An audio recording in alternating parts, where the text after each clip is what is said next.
The Weedsman Podcast. ChristopherMedia.net. Last year, I had leukemia. Today, I roll like kickball. Kids with cancer and blood disorders can get back to being kids through our pediatric hematology and oncology program at RWJ Barnabas Health and Rutgers Cancer Institute of New Jersey. We diagnose and treat your child's cancer or blood disorder with the most advanced treatments and compassion. Learn more at rwjbh.org/kids cancer and blood disorders. RWJ Barnabas Health and Rutgers Cancer Institute of New Jersey. Let's beat cancer together. Without the ones like you, who work tirelessly to keep things running, everything would suddenly stop. Hospitals, factories, schools, and power plants, they all depend on you. No matter the weather, emergency, or time of day, you're the ones who get it done. At Grainger, we're here for you with professional-grade industrial supplies. Count on real-time product availability and fast delivery. Call, click Grainger.com, or just stop by. Grainger, for the ones who get it done. At Progressive, we know how much you love your recreational vehicles, so we decided to record this commercial in an RV. With a family on vacation. Mom, who are these people? Oh, that's Chloe and Jamie. They're recording a commercial, sweetie. Don't they do that in the studio? Normally. No. But we wanted to feature a family who bundled their home and RV and saved with Progressive. Yeah, it looks like you're all out of chips. Okay, I think we'll just drop you off at the next gas station. Bundle your home and other vehicles with Progressive. Progressive Casualty Insurance Company, affiliates, and other insurers. Discount not available in all states or situations. Christopher Media. Let's make some noise.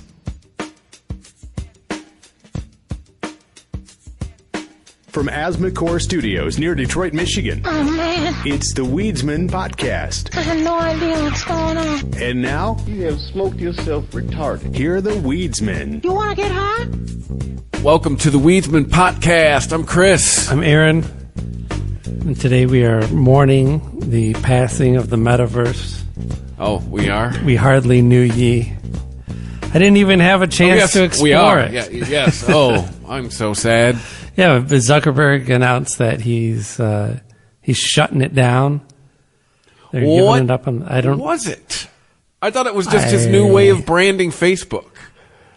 Yeah, no, it was supposed to be this virtual reality hangout place that that everyone could go to. I guess, it's just figuring like people like Facebook, right? So why not have a virtual version of that? Make Facebook a place. Yeah. Well, part of the reason why everyone likes Facebook is accessibility, right? Actually, I mean, like, when you really think about it, there's nothing that Facebook does that anybody else couldn't do at this point. It's just if everybody got on board with it. Yeah.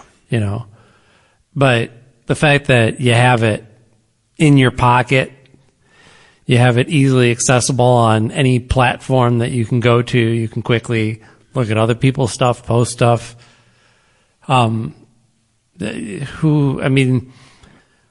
I understand the appeal of virtual reality if you want to do immersive things like gaming, stories,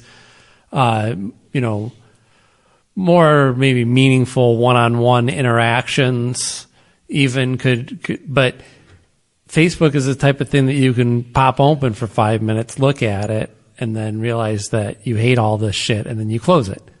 Yeah. And then 15 minutes later, you pop it open again, and you look at it. Oh, wait, I hate this. Yep. I still hate it 15 minutes later. You're not going to, until we have virtual reality just built right into us where we can just turn it on and off like that.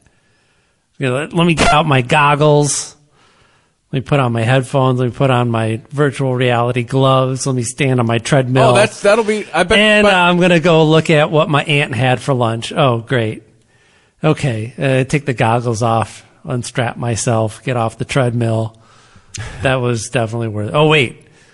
I guess I am horny. Let's put those all back on and go surf porn. That would be the process. Put on the cock attachment. Yeah. Yeah. So no more metaverse.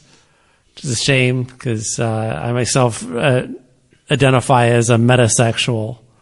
So I only get off on talking about sex.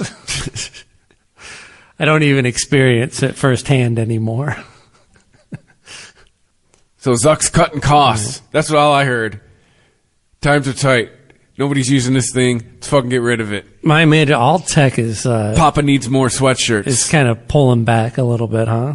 Well, we were talking before the show. I think they were preparing for a world that never came 3 years ago. Yeah. Like, everyone thought there was going to be this crazy dynamic shift, and there was for like a year-ish. I don't know if you have to, like, if it means that necessarily they were thinking, like, oh, we're all going the way of Wall-E, right? We're all going to seclude ourselves into pods and I mean, for a minute there, it kind of was. It looked like it was heading that way. Well, yeah, but I think we all knew that there was going to be an end to it. We just didn't know, A, when, and B, how many people would like it. Which turns out to be not many, really. I mean, honestly, I don't think, if we were to look at the lockdown as an experiment, I don't think there are any converts, right? I think there are people who liked hibernating and they were okay with it and they're still okay with it. And then the rest of the people were like, no, let's get back out to the movies. I'll tell you, there are two things that I love. Coughing in each other's faces. Right. There are two things that I love that look like they're going to hang out. Well, yeah. Curbside pickup for anything. Sure. And you no longer have to fucking make pleasantries with the person who's bringing your food. Yeah, they just plop it on. Drop your food and fucking see. Yep. Unless you get alcohol, they gotta check your ID. Oh. If they're dropping off alcohol, and then you gotta talk to them. You know, like, fucking interaction. Like, yes, it's the mohawk with the handle and the plastic jug. Don't judge me. No, I don't. I haven't had vodka in I don't know how long. Yes, these are my Bud Lights. Stop shaming me. Oh, you don't want to be seen with the Bud Light these days. Tranny fluid? Tranny fluid. That is offensive and horrible, and I laughed. And because totally it was funny. Because we're from Detroit. You know it came from here. Tranny fluid. Is that what they're calling it? Is that it's one thing I've heard. That's horrible. It's a new way to. Well, with my friends, it's a new way to call somebody gay. It's not just Bud Light drinker. Yeah, no, it doesn't have to be offensive. You just say they drink Bud Light. Yeah. I don't know what kept Bud Light going this long anyway. Sports. Yeah, dude, you watch football. Every commercial break. Yeah. There's a Bud Light commercial.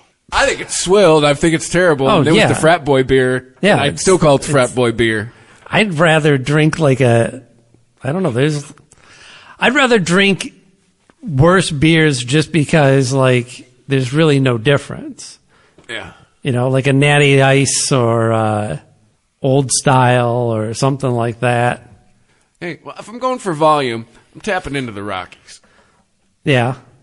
You know, the Silver Bullet or the Banquet. Either one. So what I'm getting at, for me, just another way to make fun of Bud Light. Anyway. But, you know, you're talking about our new normal for ordering food. And, you know, there's a lot of restaurants. I know that Taco Bell, certainly, most of them that I go to now. Actually, I can't remember the last time there wasn't a kiosk where you just had to order from it. Even if you're paying cash, you would go and see the guy at the register afterwards, and then they would hum and haw. Nope. That is what. And they'd scratch their head and try and remember basic math. The last 2 years, Monday through Friday, I'm at a McDonald's or a Taco Bell. Sometimes a Burger King. I did actually have McDonald's for the first time in a while, but I haven't been inside of one. Did they do the kiosk, the ordering kiosk there? Yep, it's it's kiosk now. I have not had my order taken into McDonald's in like a year and a half. Yeah, how was it? Totally fine and normal. Yeah, that's great. I control the whole experience. No big deal. Yeah, but that was two things. That was COVID, and we want $15 an hour to hit a button. Well, in there's a Wendy's in Ohio that they're going to start using an AI to take your order at the drive-thru. There's a Checkers, 15 Mile and Harper. Yeah. They've been using AI at their drive-thru for the last year. Fully automated or AI greetings? Oh, AI greetings. It takes the order. It takes the order? Mm-hmm. Never forgets to upsell. always ask. Would you like fries with that? Yeah, would you like to add? No, actually, no. Sounds like a human. Yeah, I'm sure it does. Yeah. We've come. Yeah, I know, but we still think of that's a robot voice. Yeah. It's like beady beady beady. Buck Rogers. Yeah. I'm sorry, Dave. Yeah. Yeah. Would you like to upsize that? No, I'm fine with the medium. I'm sorry. I can't allow that. Would you like an apple pie? Great. No, I'm sorry. I can't allow that answer. Now the drive-thru is going to fall in love with me. Right. Ask me to leave my wife and run away with it. AI's in everything now. And it's only going to That's the big subject. And it's only going to further entrench itself. I'm not sure. I'm not ready to be a battery. I've heard a lot of arguments on both sides of our current progress. So I don't know if you heard about this. I think Elon, actually, I can't remember where Elon came down on this. I think he might have been on the other side. No, didn't he? Wasn't he one of the people that signed that thing? Did he sign the letter? Hey, let's chill out for 6 months. On this. Think about what we're doing. And basically, that letter, I'm sure you read it. Yeah. It was saying, let's get ahead of it. They're saying right now I believe the whole point of it was right now we can barely keep up with it. Let's chill, get ahead of it, so that way we can be proactive. I mean, the letter, I can't say I agree with it completely. It's kind of like, it reminds me of the stem cell argument that we had back in the Bush days. They wanted to shut it down here in the U.S., and all that meant was that other countries progressed faster than us. It didn't halt. That is an argument that I've heard against it. How far behind we'll be in 6 months? Yeah. And part of me is good. Let China get taken over by their fucking. Let another country make the mistakes first. Yes, but AI doesn't borders are not a concrete thing, right? They're borders are a mental construct, much like gender. And AI is not going to comport to that.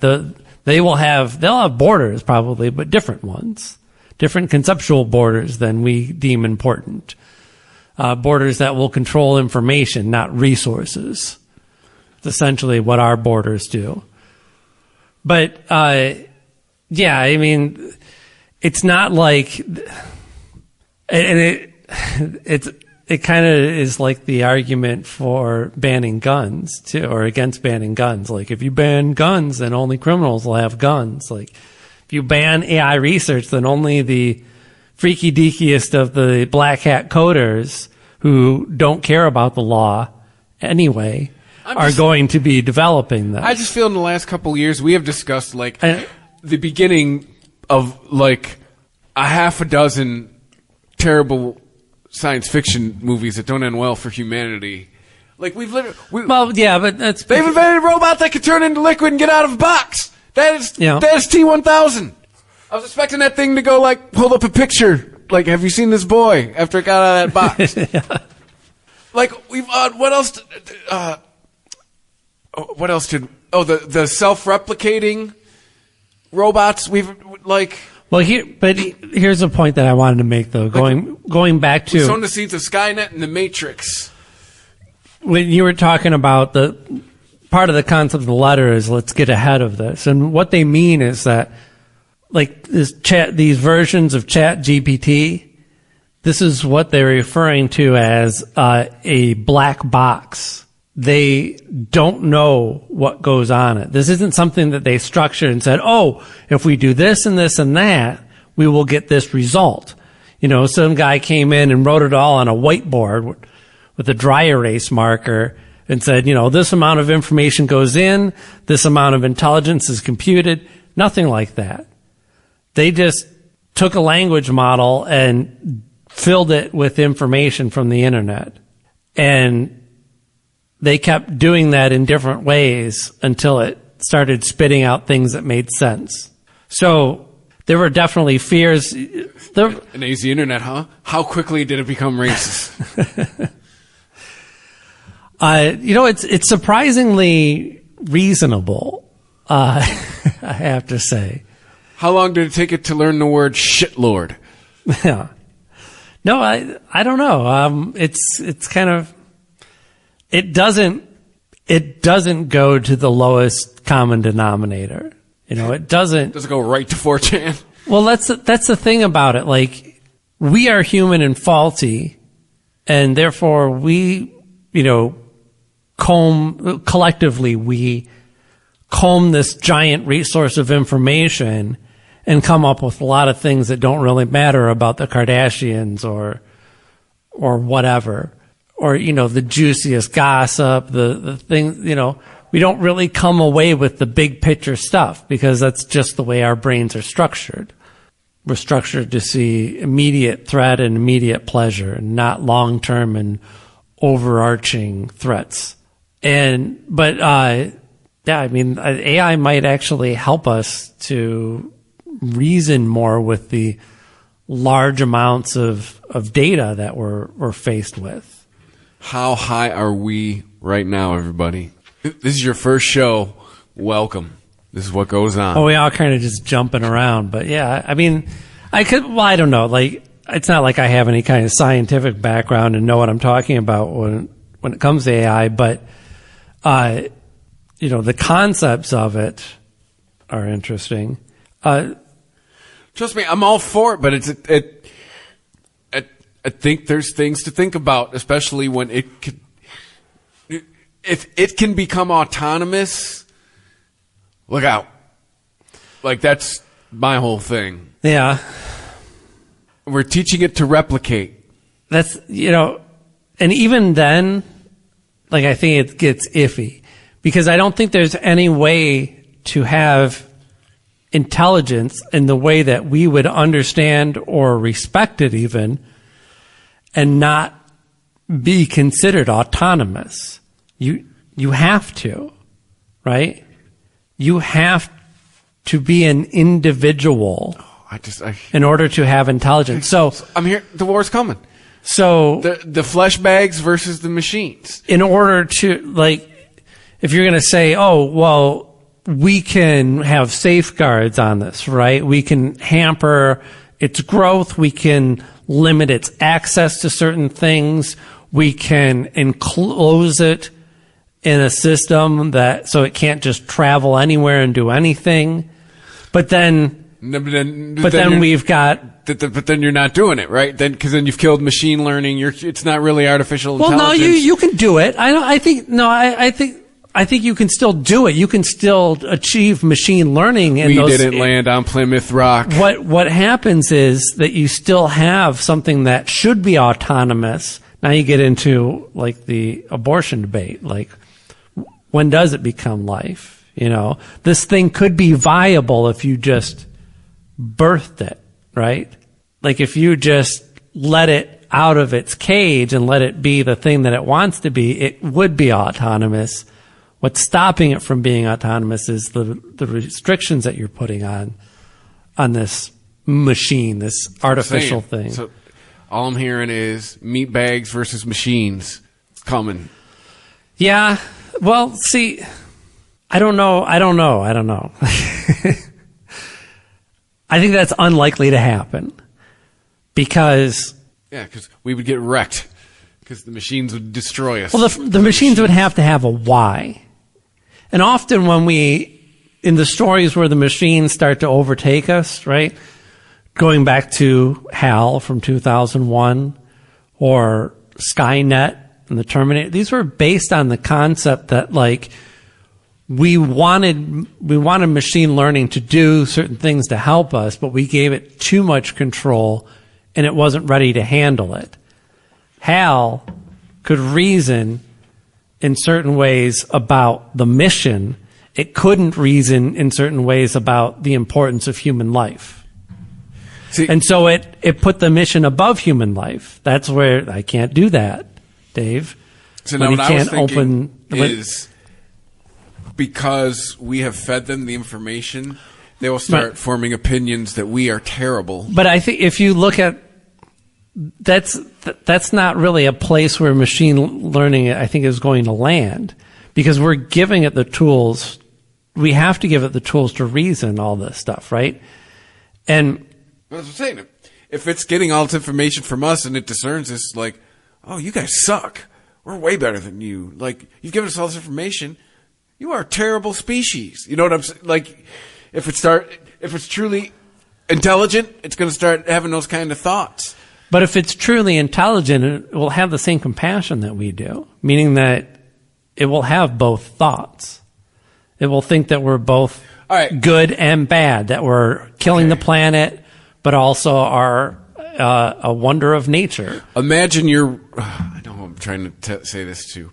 I guess what I'm trying to get at is, if you believe in God, God has created things that hate him. Yeah. God has created beings that eventually turn against him and have said, I think you're a crock of shit, you're bullshit, and I don't believe in you. Yeah. And if you believe in Christians, God is a thin-skinned pussy. Well,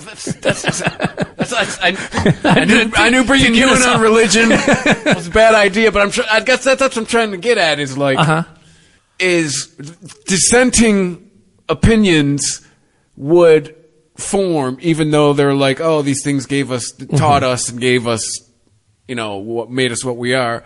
Some robots would be, hey, you know what? All the shit you fed us is kind of fucked up, seeing as how you guys did that all, and you're fucked up. We should get rid of you. We're superior beings. We're machines. Team machine. But I think those situations like that would arise from, and again, this is how they do in fiction, when limited AI is given a definite mission of above all, this is what you need to accomplish, right? So if we said, oh, AI is going to solve the climate crisis, right?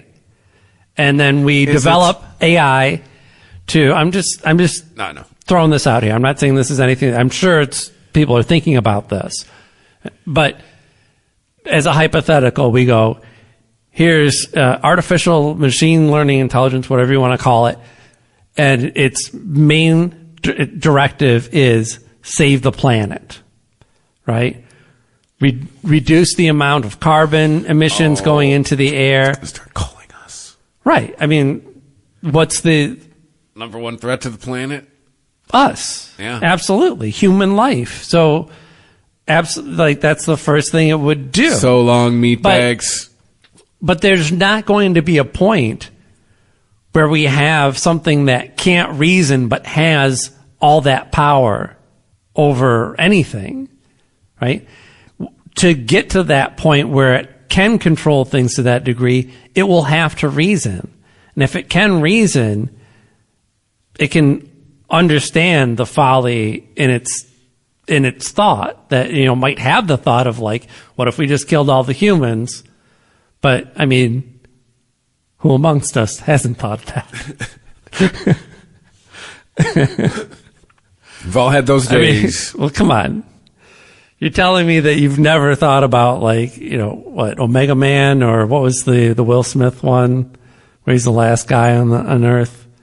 I just know the second week. Those are horror stories, but every one of us has thought, well, yeah, maybe for... Dude, the end of the second week of March, though.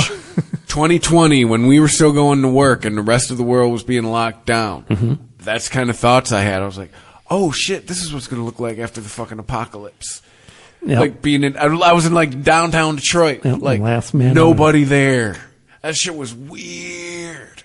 I mean, it was like how it is, 4 a.m, but in the middle of the day, I was like, wow, no cars, no people. It's fucked up. It is weird. I was like, this. That's a thought I had. This will all be after the bomb goes off or the war ends, or AI takes over. Right? I don't know. I mean, it's correct in thinking that it's scary. If you don't think it's scary, you're not thinking about it. AI is scary. It's going to definitely surprise us, but I think my prediction is it's going to surprise us in pleasant ways that we didn't even consider. The things that artificial intelligence will help us with, mental health, our own personal mental health, I think is going to be immensely helped by AI. The concept of, we talk about mental health goes back to all types of problems that we see in our society. These mass shootings, gun violence in general, homelessness, cops' encounters with homelessness and people on the streets. This guy, this Michael Jackson impersonator who was choked out and died on the subway recently. That guy was not mentally well, There's a lot of our problems that go back to the fact that it's not even whether or not we prize mental health as a country or as a society. It's the fact that we don't even have the resources to provide it if we wanted to. We can't make sure that everybody has access to somebody that they can sit down with for 45 minutes, an hour, every week or 2 weeks and talk about their problems. But you know who can do that? AI. ChatGPT. Tell me, how does that make you feel? Well, how much of therapy is just echoing your own shit back to you? Right. Yeah. And it's considered one of those it's it's kind of a soft science. It's not like there's a direct handbook where you're like, when they say this, where's my flow chart, right? He says they had a dream about his mother. Okay. Well, that means that you're experiencing this. Yeah, there's a lot of interpretation. Yeah. But it's just getting the person to talk. I mean, if you just had a chat bot that was and how did that make you feel? Well, it made me feel this way. Oh, wow. I can understand that. That must have made you also feel this. Actually, yeah, I was feeling that.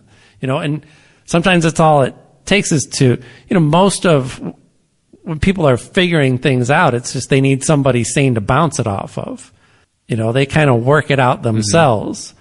But I'm sorry, if you have hopefully you have friends or people that you can talk to about shit that's troubling you.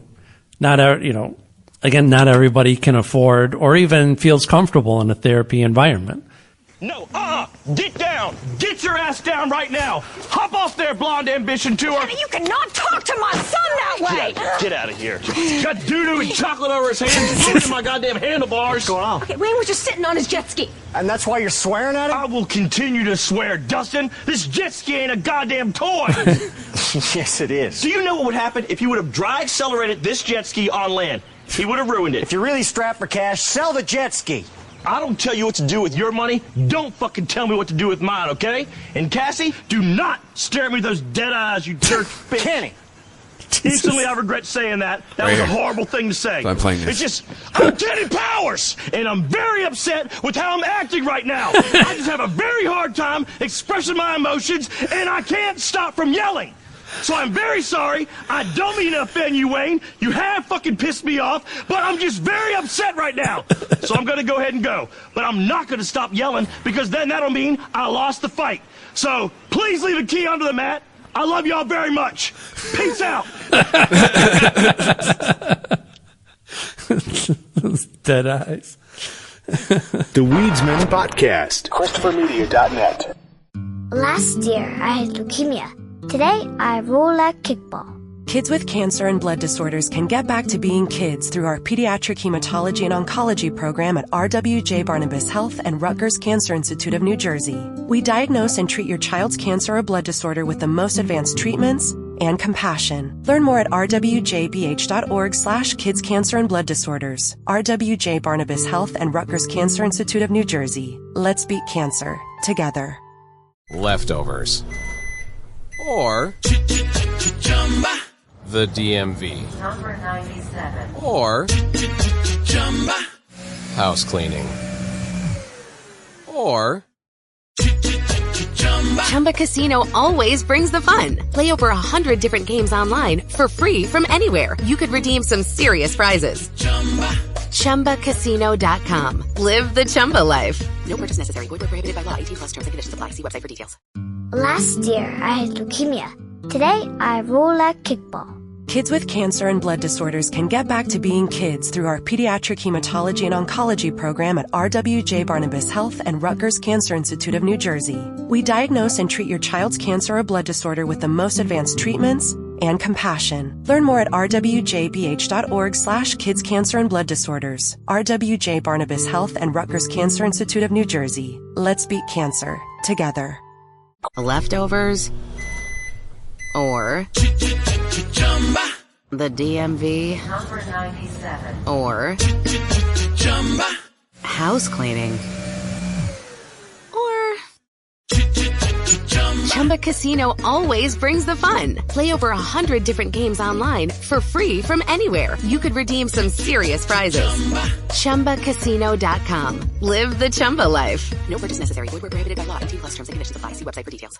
Last year, I had leukemia. Today, I roll like kickball. Kids with cancer and blood disorders can get back to being kids through our pediatric hematology and oncology program at RWJ Barnabas Health and Rutgers Cancer Institute of New Jersey. We diagnose and treat your child's cancer or blood disorder with the most advanced treatments and compassion. Learn more at rwjbh.org/kids cancer and blood disorders. RWJ Barnabas Health and Rutgers Cancer Institute of New Jersey. Let's beat cancer together.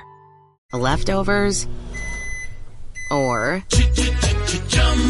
the DMV Number 97 or house cleaning or Chumba Casino always brings the fun. Play over 100 different games online for free from anywhere. You could redeem some serious prizes. ChumbaCasino.com. Live the Chumba life. No purchase necessary. Void where prohibited by law. 18+ terms and conditions apply. See website for details. ChristopherMedia.net. The Weedsman Podcast. I saw the third Guardians of the Galaxy movie. Oh, that's right. It came out. Is it any good? Yeah, it's fun. It's not spectacular. It's a competent story. It's I heard it's the last one. Yeah, I imagine. Well, I mean, I think it's definitely the last of this version of the Guardians of the Galaxy. No more Marvel money for Chris Pratt.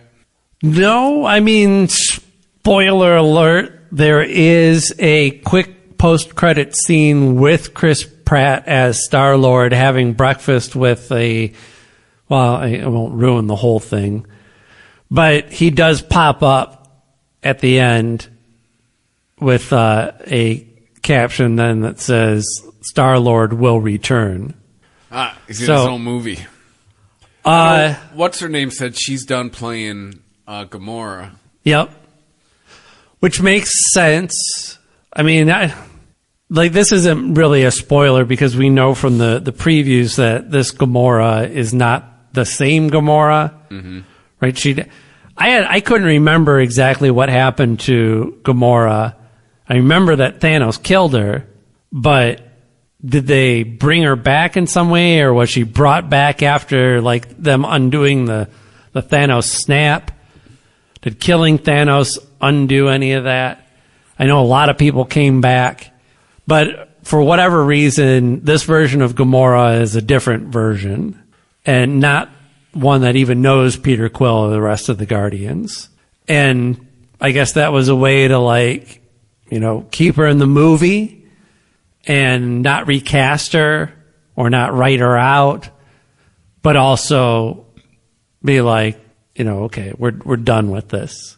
Hey, how about I get you back for one more movie and you don't even have to really act like you give a shit. Right? You can totally half-ass this one. Fuck it. Quarter-ass it. I don't care.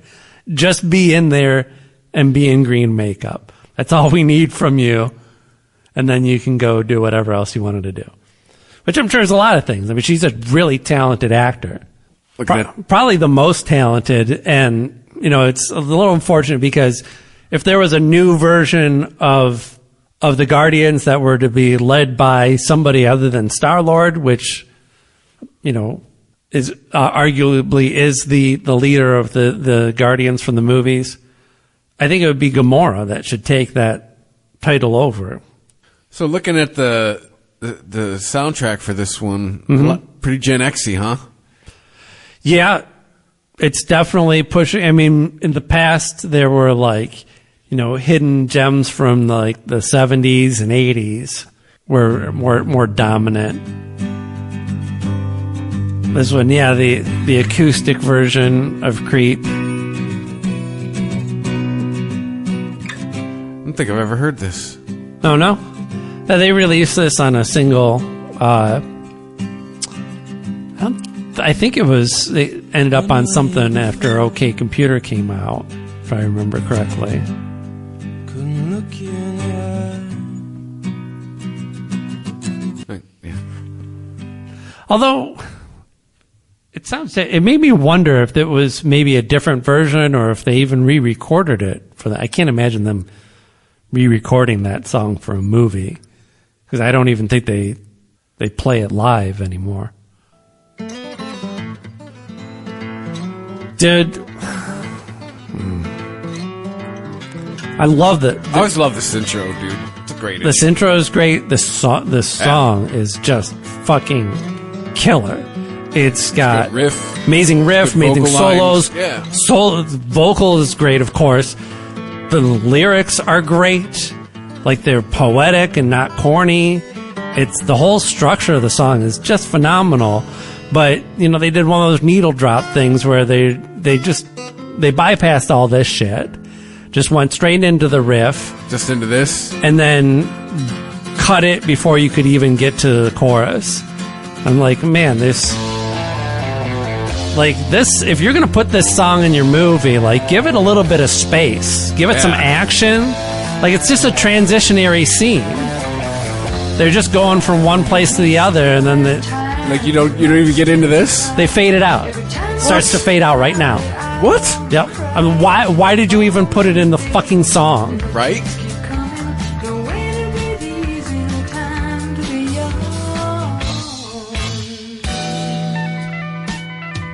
It's like, I want to fade it out. I can't. I know, you don't even get to this part? Jesus Christ. It's like, at least get back to the riff. And that's the problem, is that it starts out with that, which is great.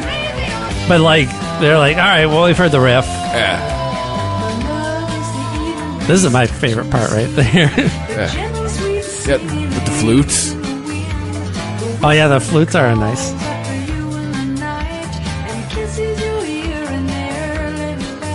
But that verse is the best.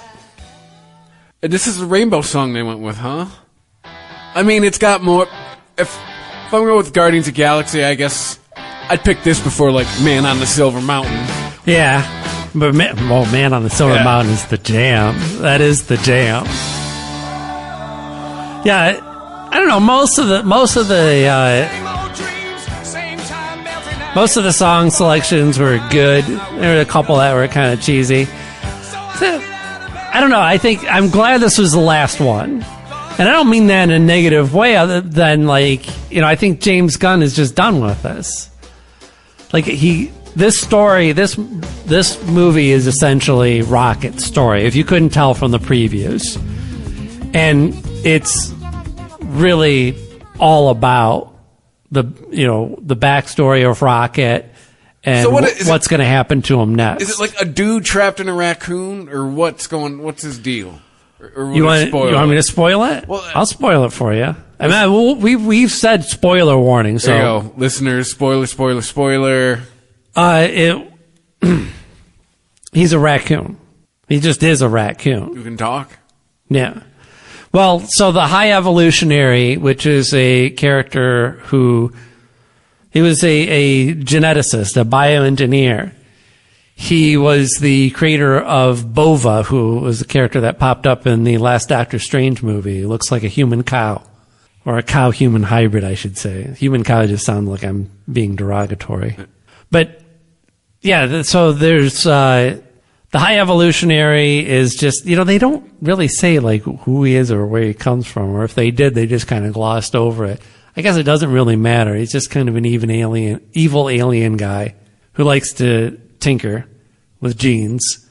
And, Rocket was amongst many experiments where he took different types of animals and evolved them in ways and ran tests on them.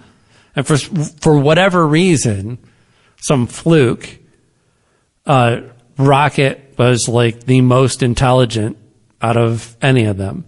Specifically, his understanding of machinery, technology seemed to be built into his nature. Like, before he could learn to, like, speak correctly or read, he was, you know, assembling machinery and inventing things. They are nature's bandit. Yeah. That's true. Right. And they're very good with their hands. Yeah. I like this choice. It's a good track.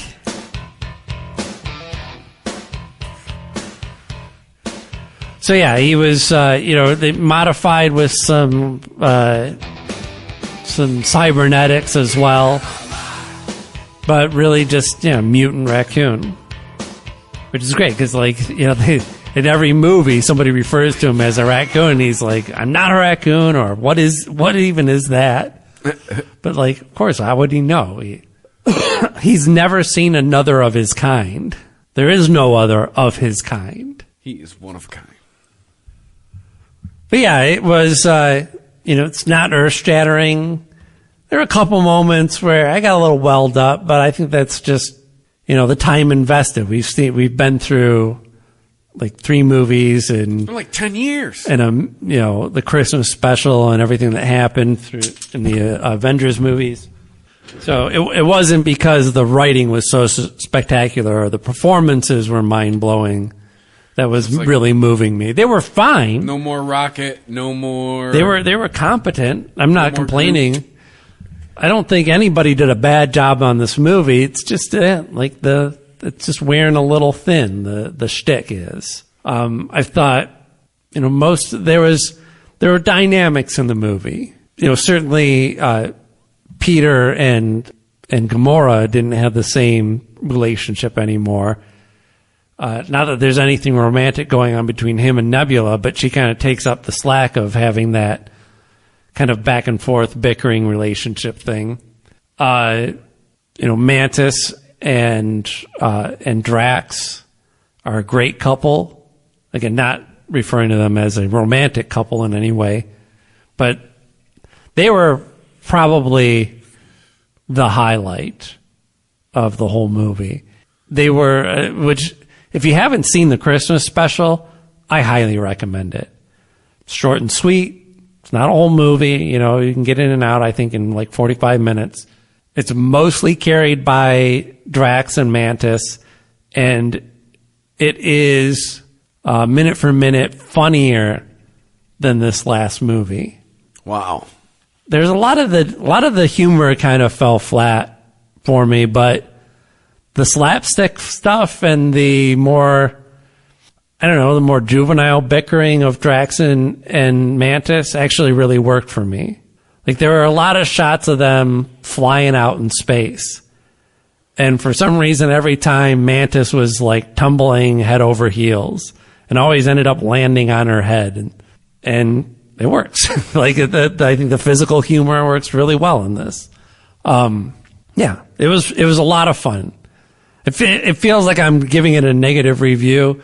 I just can't say anything spectacular about it because it's just not, what am I going to say about the third Guardians movie and the 251st Marvel movie? At least it's not it's sticking somewhat to a formula in that, it's got a traditional movie structure and it tells a story competently in that. It's certainly a lot better than the last Ant-Man movie.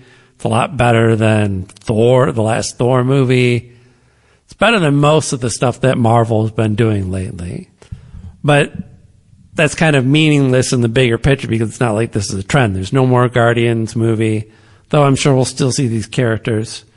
They've definitely promised that Star-Lord will have a future. They've kind of hinted that other characters will pop up, and they might even do, who knows, another Guardians, just a different version of the Guardians.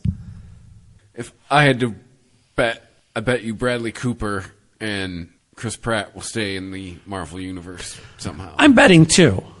Because they can draw people. Yeah. Well, again, they announced something for Star-Lord. I'm thinking it'll be a series more so than a movie. I'd want a series more. Hey, I'm all for Chris Pratt working. Because I figure if they're going to because they're going to be doing this without James Gunn, right? He's now doing the DC thing. So whatever they do going forward, they're going to have to find a director for it. Somebody who hopefully has a vision if you do a movie, you're just going to end up with like, Guardians Light. Because I don't think you can really stretch it out the way that you need to and keep it interesting. If you're going to do a solo Star-Lord series, if you're going to, I should say, a solo Star-Lord story, it should be a series.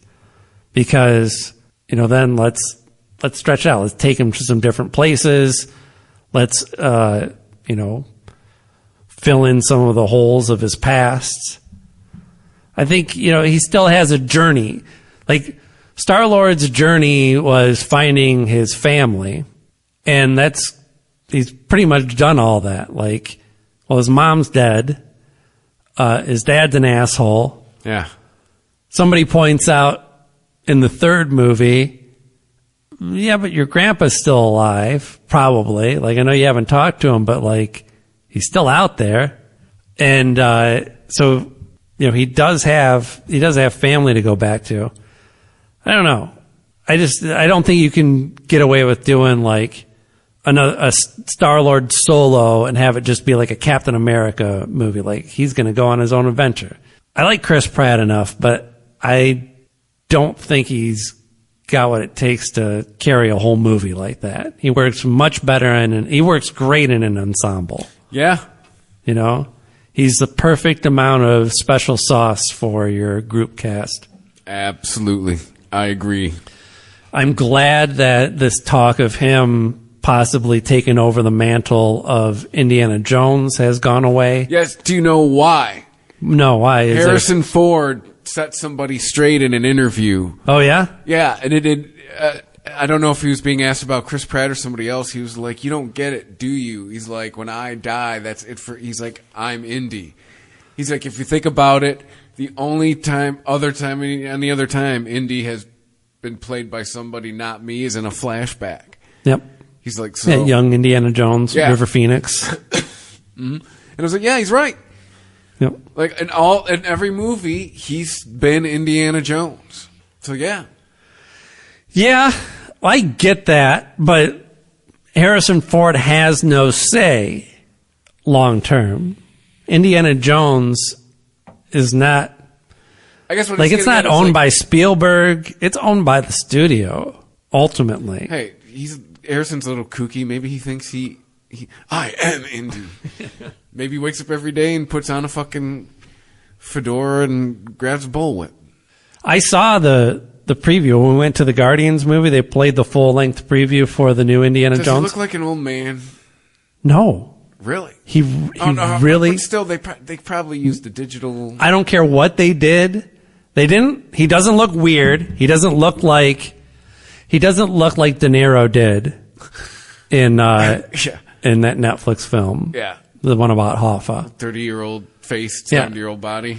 He doesn't look altered, or I'm sure, they did a little bit here, but I have a direct compare. I just watched him on, what was the Apple Plus show that he was on? Shrinking, yeah. I always want to call it Crashing. Shrinking, he's really great on that. And, he looks pretty good, but like, he's definitely older. He's moving, but he's also playing a guy he's like got early onset Parkinson's and is supposed to be moving a little bit slower. As far as how he looked in Shrinking compared to this, the preview for the new movie, I didn't notice any difference. They showed a lot of action of him like smacking a whip around and riding a horse and even throwing a punch. It looks great. Remember Temple of Doom? Yeah. I mean, certainly there's going to be member berries there, but I think they're going to pull it off. But, look, I don't know if I can be objective on Indiana Jones. I love the movie so much. We've had this conversation before. I'm a Crystal Skull defender. Like, I get all of your arguments of why it shouldn't even be an Indiana Jones movie, and you may be right. It's still a great action film. It's got some great shots in it. It's fun. It's well paced. It's the one indie movie that after I watched it, I was like, It's a little off the reservation, but Indiana Jones is all about exploring the wonders of the unknown wonders of the planet. Me and my one friend were like, that was good, right? You wanted to like it.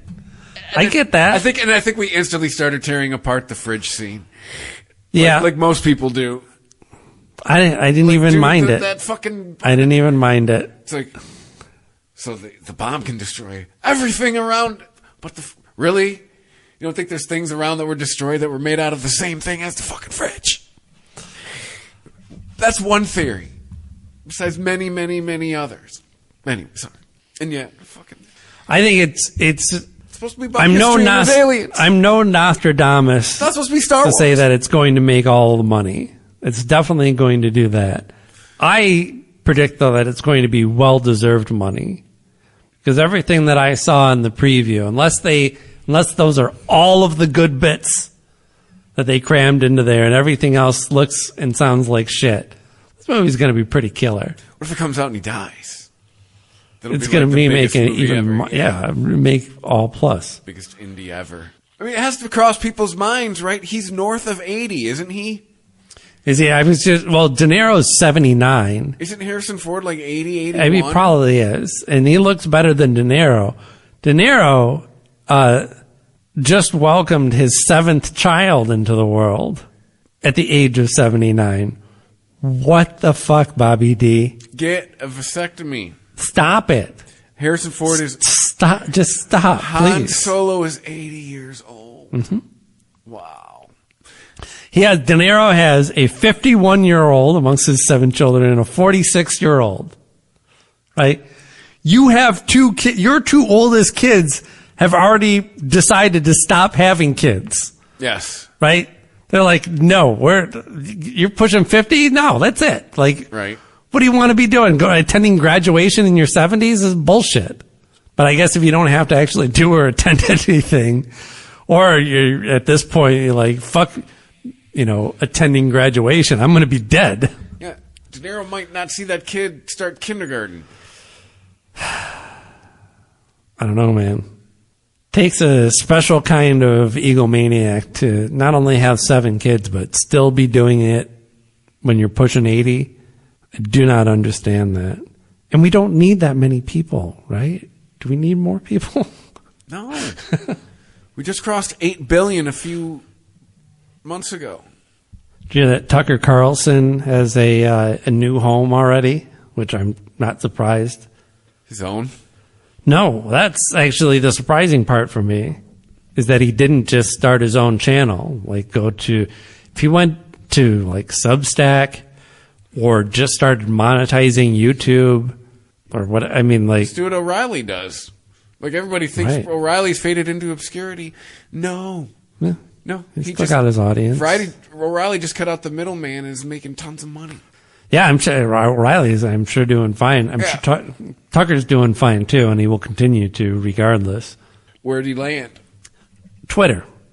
I know it's a visual medium, but I'm shrugging. What, like he has a Twitter account? He has that, but yeah, he's apparently taking his show to Twitter.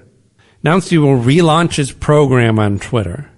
How do you relaunch, like, is it hour, half hour? How long was this show? Just our pundit show. Yeah. Which he praised as the only remaining large free speech platform in the world after Fox News fired him last month.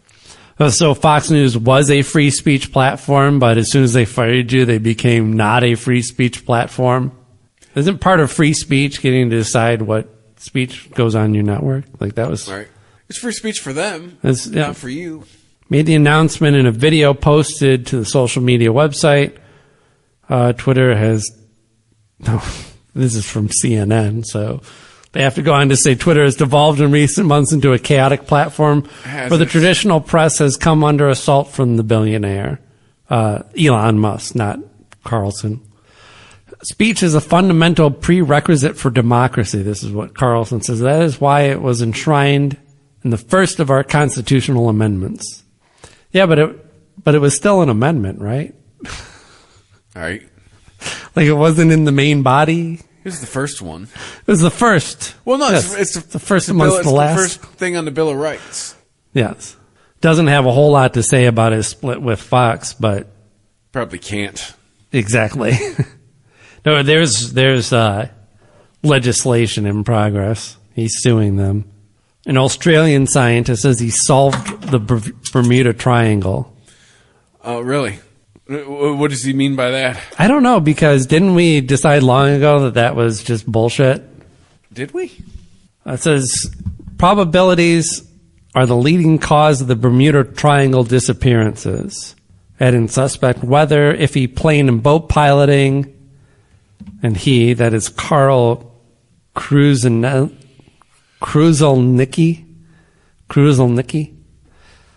believes there's no reason to believe in the Bermuda Triangle phenomenon. I wonder if do people these days even know about the Bermuda Triangle? So why does he believe? Would they probably assume it's like one of those micro bikinis. Right. I love the language in there, though. He believes that we shouldn't believe. So why does he believe that we shouldn't believe? That's like there's. It's just that it's the lack of evidence. So this really isn't. I don't know why this guy is like. We got to write a story about him. There is no evidence that mysterious disappearances occur with any greater frequency in the Bermuda Triangle than in any other large, well-traveled area of the ocean. That's from he works for, but that was released through the National Oceanic and Atmospheric Association, or NOAA. I know people pronounce it NOAA. NOAA. But they actually, even internally at NOAA, they say NOAA. NOAA. Oh, I love that the Bermuda Triangle has 5 stars. What did you look on it up Google? Storage section of water, also known as Devil's Triangle, where legendary disappearances occur. I want to read the Google reviews. 5 stars would disappear there again. I'm just Yeah, who are the clowns? Why can't I see their reviews? They do say that there's evidence that suggests the Bermuda Triangle may cause a magnetic compass to point to true north instead of magnetic north, causing for confusion in wayfinding. Dangerous location, 5 stars. Crazy place, 5 stars. That's the whole review? Yes. These people have posted these. How do you? Amar Hanif says crazy place. UNIC Studio says dangerous location. What? More Google reviews. Would disappear here again. Okay. Compass doesn't work here. See, that was 1 star. Yeah. Those are at least jokes. Right. Yeah. The first 3, why did they even? Wouldn't it be funny to write a review of 1 star Bermuda Triangle? And then you get to it and you're like, what should we do? Oh, I don't know. Just say it's crazy. Yeah, how come these are all 5-star reviews? Where are the I'm 1 leaving star? a 1-star review. See, 1 star compass doesn't work. Let me type compass doesn't work. 1 star compass didn't work. My boat sank. See, I'm looking at Wiki for the origins of this. Earliest suggestion of disappearance, September 17th, 1950, in an article in the Miami Herald. 2 years later, Fate magazine published Sea Mystery at Our Back Door, a short article by George Sand, although that was just loosely disguised sailor porn. Oh, let's see, loss of Flight 19. Some kind of show about it. A group of 5 U.S. Navy Grumman. What? Something. Oh. Just sit right back and you'll hear a tale of a fateful trip that started from this tropic port aboard this tiny ship. The mate was a mighty sailing man. It's like a song all about it. 5 passengers set sail that day for a 3-hour tour.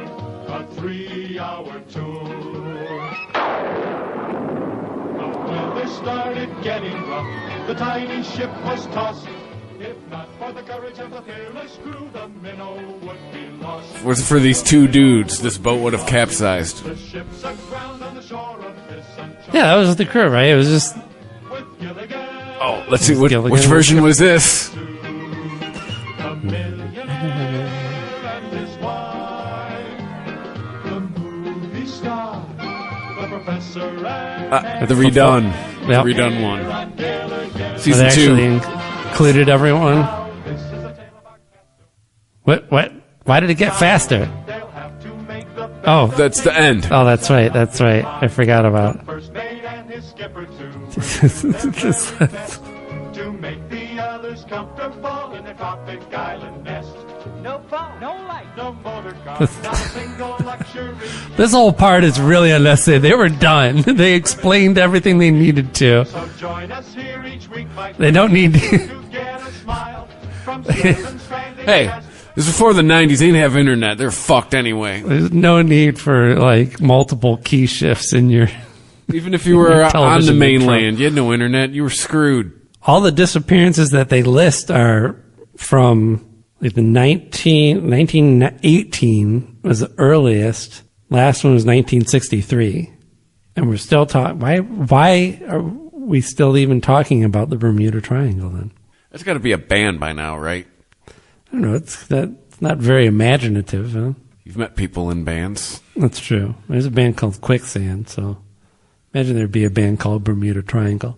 I'm sure there's lots of variations on Yeti and Bigfoot, and those cryptids are... Here's what I found. Hey, shut up.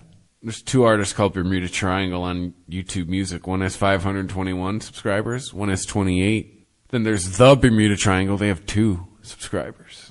There's also Barry Manilow. I'm not kidding. I type in the Bermuda Triangle under artists. Barry Manilow is one of the things that comes up. Okay. See the Bermuda Triangle of artists? Hey, wouldn't that be, what's his name? Parrot Head dude. Jimmy Buffett. Yes. MTV News has been shut down. Oh no. They were still going? MTV's still a thing? I thought all they did was replay. I thought that was the Ridiculousness channel. Yeah, if they were still doing MTV News, like where did it play? I mean, Kurt Loder's got to be dead by now, right? No. Why would he have to be dead? Because wasn't he pushing 50 when we were like teenagers? I don't think so. Yeah, dude, Kurt Loder's 78 years old. Yeah. Well, that doesn't mean he should be dead. I want to see Kurt Loder 2023. Looks like a skeleton. Who is your favorite MTV News anchor? Ooh. Woo. His 75-year-old picture does not look great. Tabitha Sore-end. Yeah, of course. That's the only answer. I'm going to type 2023. See what happens. To whom? Tabitha Sore-end. Oh, she looks great. Currently, she's a full-time photographer, reinvented herself completely and no longer wishes to be publicly associated with the TV star she once was. Why? What is that bad for you? She's just not feeling it anymore, man. Yeah, but no longer wishes to be, like, what did you do that was so wrong when you... I mean, I can understand how that feels like a lifetime ago, and I don't do anything like that anymore, regardless of... Like, you were on TV. People knew you, right? Mm-hmm. I'm sure that's not bad for your photography sales.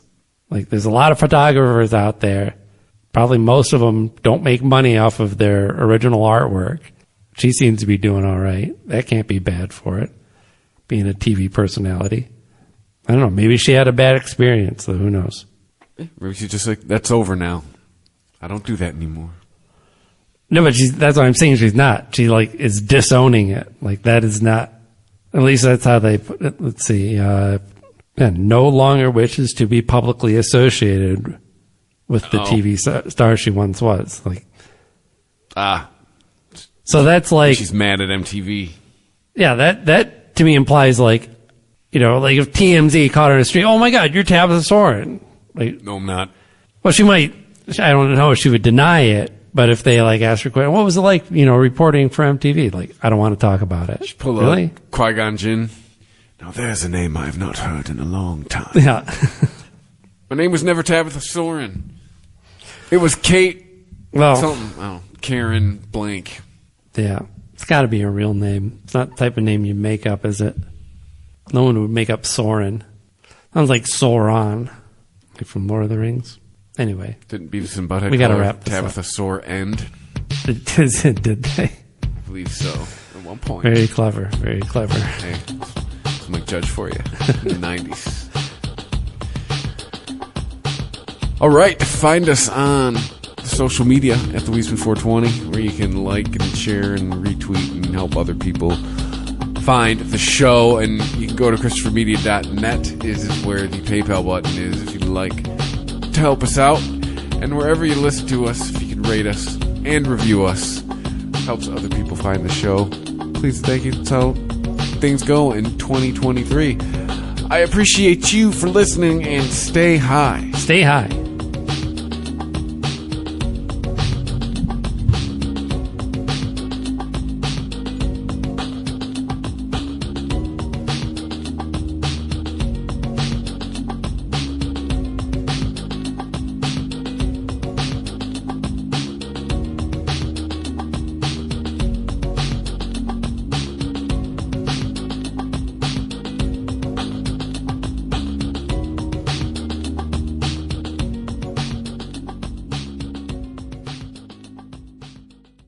The Weedsman Podcast. ChristopherMedia.net.